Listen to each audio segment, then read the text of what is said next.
I do not want to get out first. Come on in here with me. Come on in here. Come on in here. Yeah. Okay, that was a little awkward. Laura, beautiful. I mean, I don't want to judge. Thank you, everyone, for coming out tonight. Cecilia, what can I tell you then that you have not already seen? They told me he can shoot a target clean at 40 feet. Half a brain, half his eyes. Can't split an omelet between one person, but a chest shot is as easy as breathing. There's a lineup each month. She makes the call, and the men make the journey into the range. All their scores, their study and dedication, they prepare as if it were more than pride riding on fine white fingers, and he just walks in. He even borrows a gun, buys ammunition, buys a target, buys the black target, buys the red target, buys a human form, buys a silhouette, buys the numbered square, buys a deer head in autumn. He skips the hostage one. It's 50 cents cheaper to the extra edge of the smaller woman head throws him off soaked. They count arms, they count chests, they count heads, foreheads, faces. They play to 100. They play to their ages, his age, the year, the anniversary, the total number of children between them. They total and rack and prepare, and he signs a waiver so he can leave earplugs behind the counter. He signs the waiver and shoots. I hear its shape.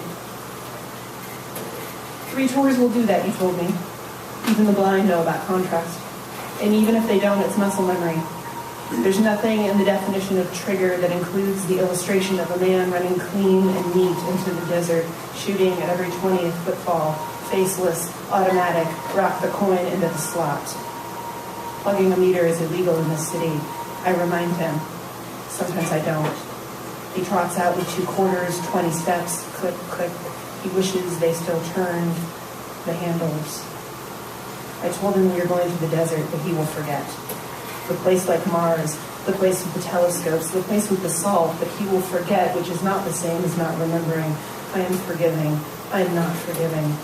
I can hit a bullseye at 40 feet when I was such and such an age, at such and such a height. I forget. We cross our arms in the same way. Our wrists turn in unison to pour water, to wave through the lane change, to even out crusts. Men salute me now, even in the dim light of his kitchen. They do not count my head.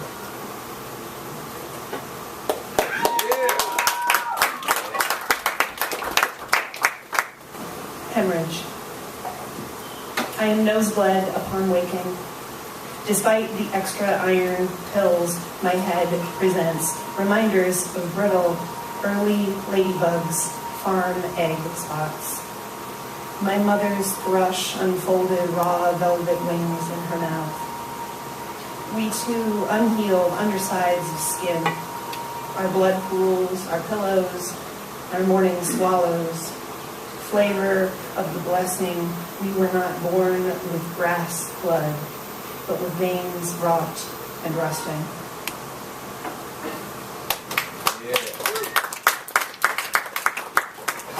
So I hate introducing poems, but I have to tell you. Okay, so Donald Hall is a poet. There you go.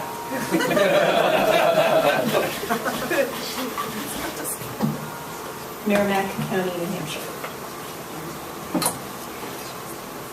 Donald Hall's house and my father's were 6 miles apart, on ponds just north of Mount Kearsarge. He'd see him driving from Depot Street at the post office. I'm sure they never talked about the draft, the dairyman's boy, and the bright blonde sharpshooter. Their years in England, maybe. Brandy, briefcases, easy to speak of, the way grown, humbled men speak. Though Don still writes poems in his childhood bedroom, and they say Tom snored until his last breath at 68. Instead, they talk of their children, plastic bowls on their heads for family Polaroids, each in their own uniform, trousers, tweed, oiled wool sweaters. After that, Don and Tom spoke of grief, second marriage, her eventual wardrobe change, trappings of tumors and prescriptions, the final phone calls. Both buried their mothers and then their wives, destroyed again, signing papers for where women are placed after death, under black rocks or beneath the sea. Let's be frank. Donald Hall is an old man. Old enough to be my father's father, who died too soon to be remembered by more than a lone headstone in rural Missouri, a place flooded by rivers thick with human wrongs. In New Hampshire, it's snow and black flies, the many ways nature bites the skin. All of this leaves little room for wishing. Mount Kearsarge burned before I was born, and no one asked, but I would have torn rain from the sky to have saved it. But if it were possible, I would ask Don to visit my father's house, a bit southeast, in the early morning hours. Look out on Bradley Lake. Watch the slope of the mountain arrive like the bare blue scar of a soldier's wound. To witness the parting of water from timber, a chimney from sky. To drink strong coffee with sugar and cream. To listen to the voice of our family fade. To sit on the front porch and wait for the shadows to lift. Thank you.